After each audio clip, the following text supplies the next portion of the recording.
नमस्कार, आप देख रहे हैं इंडिया वॉइस और मैं हूं आपके साथ श्रुति अंगद। बुलेटिन की करते हैं शुरुआत। कुशीनगर से बड़ी खबर सामने आ रही है। यूपी पुलिस की बड़ी कार्रवाई, जाली नोट का कारोबार का मामले में अंतर्राष्ट्रीय गिरोह का पर्दाफाश।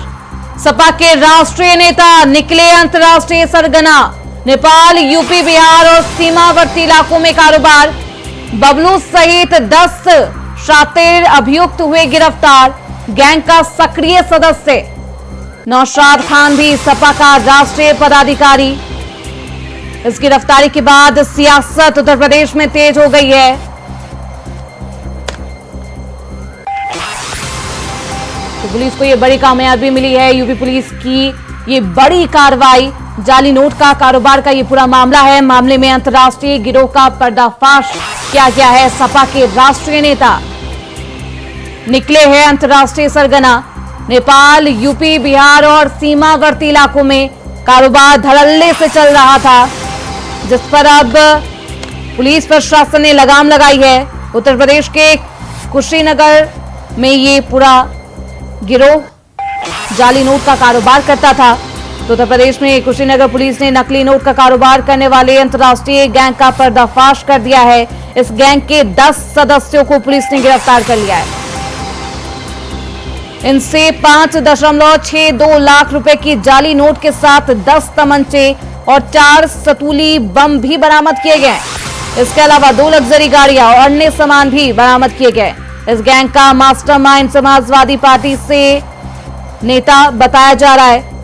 तो सपा के साथ इसका कनेक्शन सामने आने के बाद अब सियासत तेज हो गई है। बबलू सहित 10 शातिर अभियुक्त को गिरफ्तार किया गया है।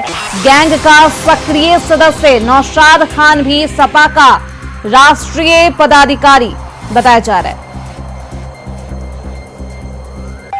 तो कुशीनगर से ये मामला सामने आ रहा है, जहां जाली नोट बनाने वाले गिरोह का पर्दाफाश किया है पुलिस ने। जाली नोट का कारोबार करते थे। मामले में अंतर्राष्ट्रीय गिरोह का भी पर्दाफाश किया गया है। सपा के राष्ट्रीय सरगना निकले हैं। तो मुखिया है समाजवादी पार्टी के नेता इस पूरे मामले के। तो जाली नोट के कारोबार का ये पूरा मामला है, जिसके मुखिया और कोई नहीं बल्कि सपा के नेता ही बताए जा रहे हैं। नेपाल, यूपी, बिहार और सीमावर्ती इलाकों में कारोबारी किया जाता था। तो इस खबर पर ज्यादा जानकारी के साथ हमारे सहयोगी मोहम्मद आसिफ लखनऊ से हमारे साथ जुड़ चुके हैं। सीधे रुख करते उनकी तरफ। आसिफ, क्या कुछ है ये पूरा मामला, क्योंकि पुलिस को कुशीनगर में एक बड़ी सफलता मिली है। लेकिन यूपी एसटीएफ और यूपी पुलिस को लगातार सूचना मिल रही थी कि नेपाल, बिहार और अन्य राज्यों में नकली नोटों की तस्करी की जा रही है, नकली नोटों की छपाई कर उसे छपाया जा रहा है। इस पर यूपी एसटीएफ और कुशीनगर पुलिस एक्टिव हुई और इस मामले में 10 लोगों के नाम सामने आए, जिसमें एक सपा नेता रफी खान उर्फ बबलू है, नौशाद खान है और इन सभी को गिरफ्तार किया गया, जिसके पास से नकली नोटों की खेप बरामद हुई है। और इस मामले में कार्रवाई के दौरान सुतली बम और अन्य आपत्तिजनक वस्तुएं बरामद हुई है। और पुलिस का कहना है कि यह सभी नेपाल, बिहार और अन्य राज्यों में नकली नोटों की तस्करी किया करते थे और खेप छपाते थे। और इस मामले में अब पुलिस की जांच का दायरा और भी बढ़ गया है कि इनका कनेक्शन कहां से था, किस तरह से नकली नोटों की करेंसी बरामद हुई है। यह अपने आप से बड़ा मामला है। हालांकि इस मामले में अभी 4 आरोपी फरार बताए जा रहे हैं, जिनकी धरपकड़ के लिए कई टीमें गठित की गई है। जल्द ही इनको भी गिरफ्तार किया जाएगा। और साथ ही साथ जो यानी कि सपा नेता बबलू खान गिरफ्तार हुआ है, उसने पूछताछ में कई अहम सुराग भी बताए हैं पुलिस को। इस बिना पर पुलिस का आगे का भी एक्शन काफी चौंकाने वाला हो सकता है, क्योंकि इससे जो गिरोह हैं उनको अब यूपी एसटीएफ और यूपी पुलिस खंगालने में जुट गई है।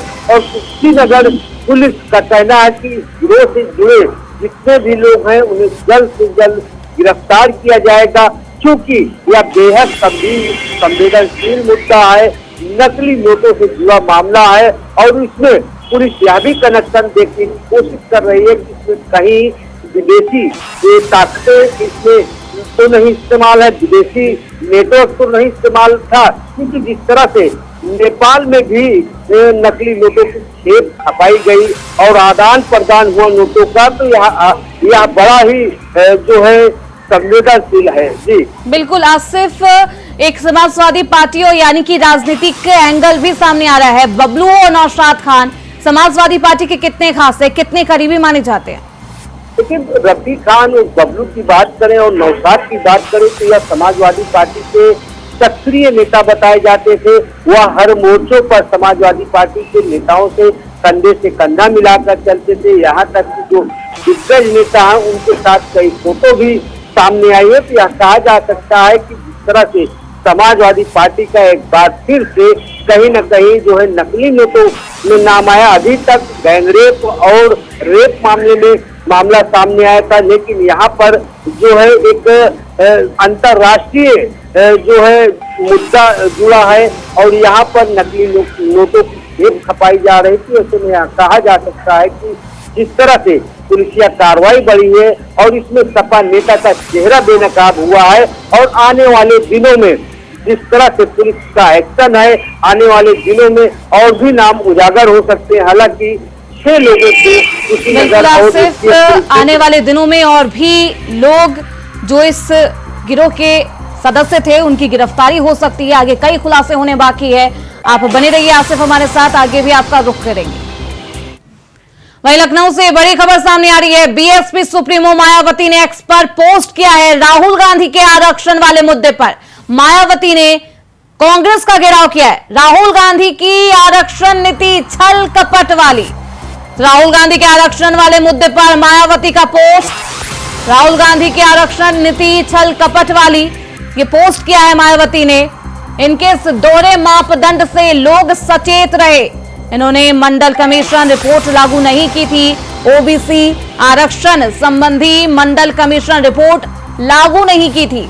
संविधान संशोधित बिल को कांग्रेस ने पास नहीं होने दिया। आरक्षण विरोधी कांग्रेस और अन्य पार्टियों से सजग रहे।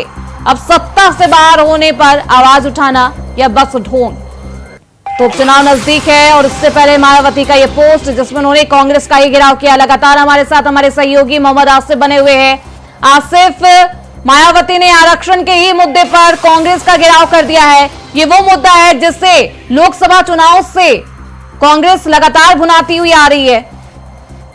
देखिए, उपचुनाव और 2027 के चुनाव के साथ साथ जिस तरह से हरियाणा, एमपी और जम्मू कश्मीर में चुनाव चल रहे हैं, होने वाले हैं, इसको लेकर बसपा प्रमुख मायावती बेहद आक्रामक नजर आ रही है। और साथ ही यह बता दूं कि कहीं न कहीं आरक्षण और संविधान संशोधन बिल का मुद्दा बसपा के लिए संजीवनी मिल गया है, एक चुनावी हथियार मिल गया है। क्योंकि जिस तरह से बसपा की कहीं न कहीं जो है जो बसपा की नीतियां हैं लगातार चुनाव में फेल होती दिख रही है।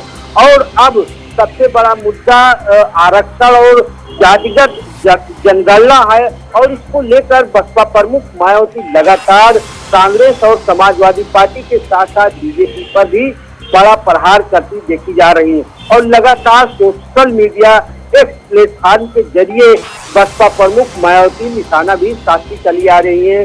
और आरक्षण को लेकर एक अहम रणनीति भी बसपा प्रमुख मायावती ने बनाई है। जिस तरह से 59 पेज की एक डॉक्यूमेंट्री तैयार की है बसपा ने और साथ ही साथ अपने कार्यकर्ताओं को यह निर्देश दिया है कि वह जनता के बीच जाएं और दलित और आरक्षण को लेकर लोगों को जागरूक करें। क्योंकि बसपा को यह पता है कि अगर उनका काडर वोट उसके पाले में आ जाता है तो आने वाला चुनाव जो है चुनावी दौर सुनहरा हो सकता है। क्योंकि जिस तरह से लोकसभा चुनाव में बसपा शून्य पर पहुंच गई और कहीं न कहीं कांग्रेस और समाजवादी पार्टी को बड़ी सफलता मिली।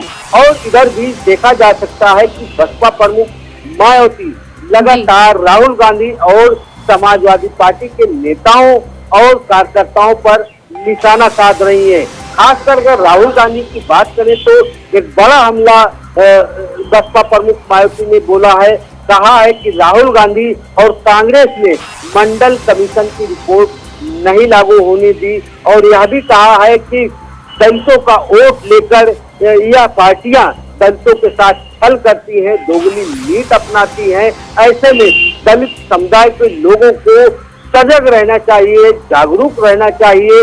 फिलहाल मायावती का यह बयान कहीं न कहीं सियासी गलियारे में हलचल मचा रहा है। हालांकि जिस तरह से बसपा प्रमुख मायावती की बेताबी बढ़ी है, चुनाव में जिस तरह से शून्य पर पहुंची है लोकसभा चुनाव में, और आने वाले चुनाव को लेकर जिस तरह से एक्टिव है, चुनौतियां कई हैं बसपा प्रमुख मायावती के आगे, क्योंकि काडर वोट कहीं न कहीं कांग्रेस और समाजवादी पार्टी में छिटक चुका है। और बसपा प्रमुख मायावती यह अच्छी तरह जानती है कि जब तक कांग्रेस और समाजवादी पार्टी कमजोर नहीं होगी, वह मजबूत नहीं होगी। बिल्कुल आसिफ, क्योंकि लोकसभा चुनाव में दलित वोटर्स छिटक गए थे मायावती से, तो उसी को साधने का प्रयास करती हुई मायावती नजर आ रही है। तो क्या कुछ इसका प्रभाव दलित वोटरों पर पड़ रहा होगा, क्योंकि आने वाले भविष्य में उपचुनाव है, वहीं 2 साल बाद 2027 में विधानसभा चुनाव है, क्या कुछ असर होगा? क्या साधने में कामयाब रहेगी मायावती, या फिर इसका बुरा प्रभाव फिर से मायावती को झेलना पड़ेगा?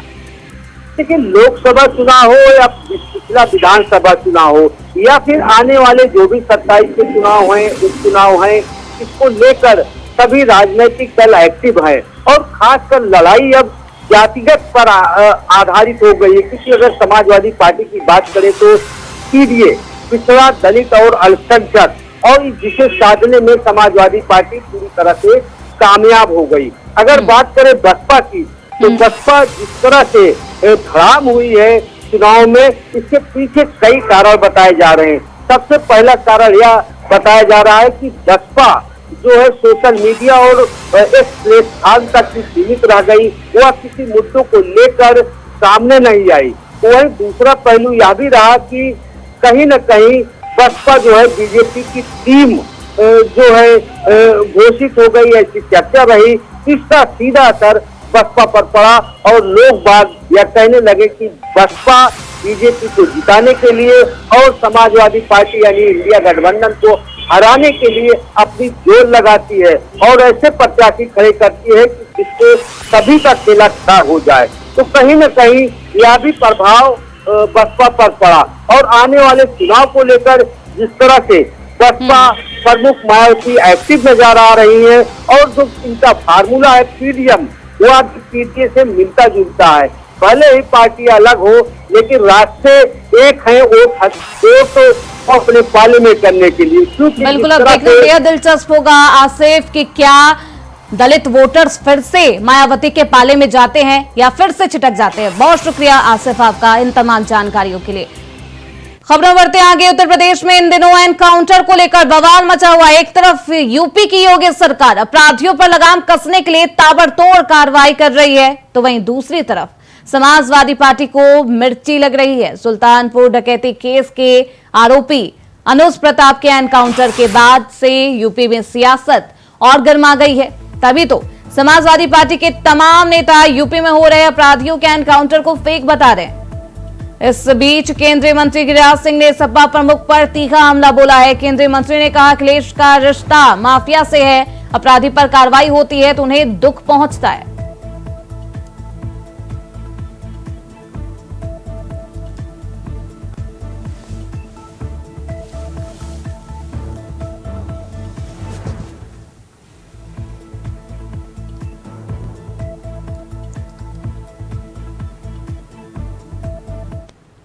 जब भी किसी अपराधी पर कड़ी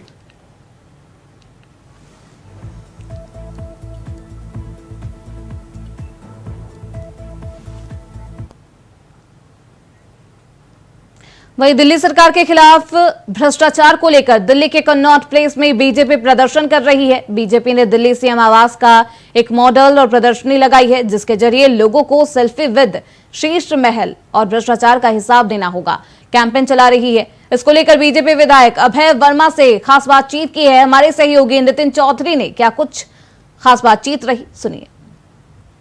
हमारे साथ खास बातचीत करने के लिए लक्ष्मीनगर के विधायक हैं अभय वर्मा जी। सर, जिस तरीके से आज आपने एक मुहिम चलाई है, किस तरीके की ये मुहिम है देखने को मिली? देखिए, मुहिम सिर्फ इतना ही है कि 26 और 27 को विधानसभा का विशेष सत्र है और उस सत्र में हम लोगों से जुड़े विषय को सदन में उठाना चाहते हैं। इसलिए हमने लोगों का राय लिया है कि अरविंद केजरीवाल जी के बारे में लोग क्या सोचते हैं, दिल्ली के कौन से ज्वलंत मुद्दे हैं, ये सब विषय लेके हम लोग सदन में जाएंगे। इसीलिए ये अभियान, ये मुहिम पूरे दिल्ली भर में आज हमने चलाया है और निश्चित रूप से जो लोगों के सुझाव आएंगे, जो लोग सोचते हैं, वो सदन में रखेंगे। सर, जिस तरीके से आज पद ग्रहण किया है अतिशी जी ने, एक कुर्सी वो खाली थी, वो दूसरी कुर्सी पे बैठी हैं। एक कुर्सी राम की तुलना की है तो दूसरी पे जो है अपना उस तरीके। मुझे तो हंसी आ रहा है इस नौटंकी पे कि 2 कुर्सी क्यों नहीं रखा। कल तक तो राम लक्ष्मण की बात चल रही, तो लक्ष्मण को क्यों भूल गई? अरे आतिशी जी, ड्रामा बंद करो। सीवर और पानी के समस्या से जो पिछले 6 महीने से दिल्ली की जनता जूझ रही है, जिस कारण से 20 लोग मर गए, उन पे तरस खाओ और समस्याओं को ठीक करो। ये ड्रामा से कुछ नहीं मिलने वाला। सर, जिस तरीके से हरियाणा में चुनाव भी होने हैं और हरियाणा के चुनाव को किस तरीके से आप देख रहे हो? और केजरीवाल खुद वहाँ प्रचार कर रहे हैं, 3 दिन उसका जो है उनका दौरा है, 3 दिन वो लगातार हरियाणा में रहेंगे। किस तरीके से प्रचार करना उनका धर्म है, प्रचार करना चाहिए। मिलने वाला कुछ नहीं है, क्योंकि ये जेल में बंद करके भी एक घोषणा किया था कि आप मुझे वोट दो, मैं जेल नहीं जाऊंगा, मैं जेल से जल्दी बाहर आऊंगा। लोगों ने कहा नहीं, तुम्हें जेल में ही रहना है, इसलिए 7 सीट हटवाई। और ये निश्चित रूप से हरियाणा में भी कुछ नहीं कर पाएंगे, बल्कि दिल्ली में भी नहीं कर पाएंगे। सर, लगातार अरविंद केजरीवाल जो है भारतीय जनता पार्टी पे जो है निशाना साध रहे, कह रहे हैं कि ईडी और सीबीआई जो है भारतीय जनता पार्टी के इशारे से काम कर रही है। खुद मोदी जी इस पे लिए बैठे अपने साथ ईडी सीबीआई। देखिए, अगर इशारे से काम करती तो इनका बेल थोड़े होता है। कोर्ट ने इनको जेल भेजा, कोर्ट ने ही बेल दिया, कोर्ट ने ही कंडीशन लगाया कि आप कोई फाइल साइन नहीं करोगे, आप सेक्रेटेरिएट नहीं जाओगे, आप सीएम दफ्तर नहीं जाओगे। तो जो कर रहा है कोर्ट कर रहा है। ईडी और सीबीआई पे दोष लगा के ये अपने भ्रष्टाचारी चेहरा को बचाना चाहते हैं। उससे ये बचने वाला नहीं है, जनता सब जान चुकी है। हाँ जी। कैमरामैन सुशील के साथ में नितिन चौधरी, इंडिया वॉइस, दिल्ली। वहीं लखनऊ से बड़ी खबर सामने आ रही है। गड्ढा मुक्ति को लेकर सीएम आवास पर बड़ी बैठक की गई है। डिप्टी सीएम केशव प्रसाद मौर्य बैठक में मौजूद। मंत्री ओम प्रकाश राजभर सहित कई अफसर इस बैठक में मौजूद हैं। तो लखनऊ में गड्ढा मुक्ति को लेकर यह बैठक की जा रही है। डिप्टी सीएम केशव प्रसाद मौर्य बैठक में मौजूद है, साथ ही साथ कई अधिकारी और दिग्गज मंत्री इस बैठक में मौजूद हैं। अभी मंत्री ओम प्रकाश राजभर सहित कई अफसर इस बैठक में मौजूद। गड्ढा मुक्ति को लेकर सीएम आवास पर बड़ी बैठक की जा रही है। डिप्टी सीएम केशव प्रसाद मौर्य भी इस बैठक में मौजूद है।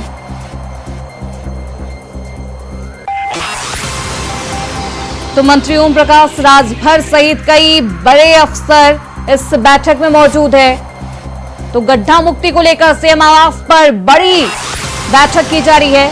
और ये बड़ी बैठक डीएम केशव प्रसाद मौर्य बैठक में मौजूद है और ओम प्रकाश राजभर सहित कई बड़े अफसर इस बैठक में मौजूद है। तो लगातार योगी सरकार धरातल पर कार्य कर रही है और गड्ढों से लोगों को मुक्त करने के लिए और एक अच्छी सुविधा देने के लिए ये तमाम काम की जा रही है। तो आप देख सकते हैं किस तरीके से बैठकों का दौर भी जारी है और ऐसे में लोगों को तमाम सुविधा मुहैया कराने के लिए साफ तौर पर लोगों को, प्रदेश की जनता को गड्ढा मुक्त सड़कें देने के लिए इस तरीके से बैठक भी की जा रही है। बैठक में मंत्री ओम प्रकाश राजभर सहित डिप्टी सीएम और कई अफसर मौजूद है। वहीं दिल्ली सरकार के खिलाफ भ्रष्टाचार को लेकर दिल्ली के कनॉट प्लेस में बीजेपी प्रदर्शन कर रही है। दिल्ली सीएम आवास का बीजेपी ने एक मॉडल और प्रदर्शनी लगाई है, जिसके जरिए लोगों को सेल्फी विद शीश महल और भ्रष्टाचार का हिसाब देना होगा कैंपेन चलाया जा रहा है। बीजेपी विधायक अजय महावर से खास बातचीत की है हमारे संवाददाता नितिन चौधरी ने। दिल्ली में विधानसभा चुनाव से पहले ठीक भारतीय जनता पार्टी ने आज एक अभियान चलाया। हमारे साथ भारतीय जनता पार्टी के विधायक अजय सर हैं। अजय जी, जिस तरीके से आज आपने एक मुहिम चलाई है, किस तरीके की मुहिम है देखने को? देखिए, प्रश्नकाल में जनहित के मुद्दे क्या हैं, जनता किस समस्याओं से जूझ रही है, वो चाहती क्या है, उसके लिए हमने ये कैंपेन शुरू किया है। लेकिन सवाल ये है कि दिल्ली विधानसभा का सत्र 6 महीने बाद बुलाया जा रहा है, 2 दिन का बस बुलाया जा रहा है, क्यों नहीं 15 दिन का बुलाया? उसमें स्टार क्वेश्चन नहीं आ पाया, अनस्टार क्वेश्चन नहीं आ पाया, उसमें calling attention, short duration notice, 280 कुछ भी तो समाहित नहीं है अभी तक के नोटिस में। तो आखिर सरकार करना क्या चाहती है? सवालों से बचना क्यों चाहती है, भागना क्यों चाहती है? और हम तो दिल्ली के जनहित को मुद्दे को उठाने की बात कर रहे हैं। हम स्पीकर साहब से भी मिले थे और अब हम लगातार सरकार से भी कह रहे हैं, स्पीकर साहब से भी, कि 15 दिन का सत्र बुलाया जाए, कम से कम 1 सप्ताह का तो बुलाया जाए और दिल्ली के जनहित के मुद्दे पर सदन में चर्चा होनी चाहिए। सर, जिस तरीके से आज अतिशी ने पद ग्रहण किया है, उनके साथ में एक कुर्सी खाली थी, एक कुर्सी को राम की तुलना किया, आपने आपको जो है दूसरे तरीके की तुलना की, किस तरीके से आप देखते हैं? देखिए, ये मर्यादा पुरुषोत्तम श्री राम जी का भी अपमान है और भारत के संविधान का भी अपमान है। यदि आप खाली कुर्सी छोड़ करके कहते हो कि हम भरत हैं वो राम हैं, मतलब मर्यादा पुरुषोत्तम भगवान श्री राम की तुलना अरविंद केजरीवाल से, जो भ्रष्ट है, निकम्मा है, तुष्टीकरण करता है, दारू के ठेके खोलता है, झूठ बोलता है, बच्चों की कसम खा के झूठ बोलता है, ऐसे नकारा मुख्यमंत्री जिसका 10 साल का रिपोर्ट कार्ड 0 है, उसकी तुलना भगवान श्री राम से, ये भगवान श्री राम का भी अपमान है और संविधान का तो है ही है। आप मुख्यमंत्री की कुर्सी खाली छोड़ रहे हैं, क्या करना चाहते हैं, क्या कहना चाहते हैं कि आप क्या आतिशी रिमोट कंट्रोल से चलना चाहती है? आतिशी मुख्यमंत्री की खाली कुर्सी के पीछे छुपना चाहती है? क्या वो as education minister, as tourism minister, as water minister, as PWD minister, वो अपनी जो परफॉर्मेंस उसकी 0 है उससे डर गई है, घबरा गई है और मुख्यमंत्री की कुर्सी के पीछे छुप करके रिमोट कंट्रोल से चलना चाहती है? सुपर सीएम रहेंगे अरविंद केजरीवाल, यही आज उन्होंने दिखाया है। तो कुल मिलाकर के चेहरा और कुर्सी की अदला बदली का ये खेल जरूर हो, मुख्यमंत्री अंत में सुपर सीएम के रूप में अरविंद केजरीवाल ही हैं और ये सब ड्रामा दिल्ली की जनता देख रही है। सही समय पर वो फिर एक बार वोट की चोट करेगी। क्या आप इस मुद्दों को जनता के जो है सदन में भी उठाओगे इस तरीके के? निश्चित रूप से, हम तो कह रहे हैं, लगातार कह रहे हैं। जनता से उन्होंने रेफरेंडम मांगा था, जेल के बदले वोट। उन्होंने कहा था मैं दिल्ली का बेटा हूँ, देखो जी अगर मुझे प्यार करते हो, दिल्ली का बेटा हूँ, तो मुझे ना जेल जाने से रोकना है तो वोट दे देना। दिल्ली की जनता ने ठेंगा दे दिया, वोट नहीं दिया। तो दिल्ली ने तो अपनी राय जाहिर कर दी है। अब ये अपनी राय बताएं। इन्होंने ये नहीं कहा अभी अपने श्रीमुख से एक बार भी कि अगर न्यायालय, कोर्ट जब तक मुझे बरी नहीं करेगा तब तक मैं सत्ता नहीं संभालूंगा। अभी भी सत्ता लोलुपता है। ये विक्टिम कार्ड खेलना चाहते हैं, कितनी बार खेलेंगे? दिल्ली इनका चाल चरित्र और चेहरा समझ चुकी है, अब झांसे में आने वाली नहीं है। सर, वो तो ये कह रहे हैं कि दिल्ली हम जीते हुए हैं, भारतीय जनता। कौन सी दिल्ली जीती उन्होंने? अभी अंतिम चुनाव कौन सा हुआ है? वो तो गठबंधन में लड़े थे, वो तो अपने लिए रेफरेंडम मांग रहे थे, तो दिल्ली हार गए 7-0 से। तो निश्चित रूप से वो दिल्ली को बहकाने का प्रयास कर रहे हैं और वो उसमें सफल नहीं होंगे। कैमरामैन सुशील के साथ मैं नितिन चौधरी, इंडिया वॉइस। इसी के साथ इस बुलेटिन में बस इतना ही। देखते रहिए इंडिया वॉइस।